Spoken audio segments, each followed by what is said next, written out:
All right, in this tutorial, we're going to look at how to use the Rode microphones. The Rode microphones come in two things. There is the transmitter. The transmitter does not have a screen right here. That is going to clip onto the person. When you clip it on, what I like to do is find some place that's not really conspicuous, something like this. What you don't want to do is make it touch fabric. You want about 6 inches from the mouth right here, not touching really fabric.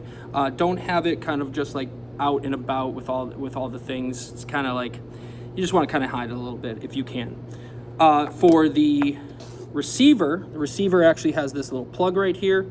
It's going to have a screen right here, and that is going to go on top of the actual camera like this. It plugs into the left side of the camera into the bottom slot right here. So that is going to be connected.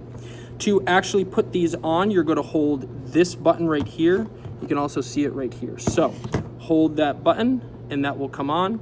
Hold this button and you'll see that the lights, you gotta hold it until those lights come on like this.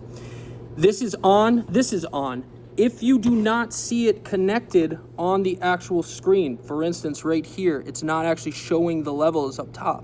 What you're going to do is you're going to click the 1-2 link button on the back. That's going to make a square around that one, then hold the 1-2 link button until that starts blinking with the Wi-Fi symbol.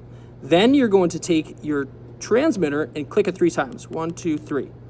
Once you do that, you're going to see the actual line up here. This is exactly what we're going for, this thick line. Sometimes you might see that it's not a thick line. What you're going to do is you're going to hold these 2 buttons. That thick line means that it's in mono, so it's going, if you see a thin line, I'm gonna hold it for a second. If you see that thin line right there, that means it's only one channel. It's gonna lead to bad things when we're actually editing. So make sure that you hold these 2 buttons right here. It's a thick line. That thick line is what we want to see. There's also a way, just like we did with the 1-2, to get to and do sync 2 of them at the same time, but you know, we'll talk about that at another time. The other thing that you want to make sure is this dB, the decibel button. This should say something in the -9 to -12 range. If it doesn't, just keep on clicking it and it will eventually get to -12 or -9 right there. To shut it off, you just hold these buttons right here, and yeah, that's it.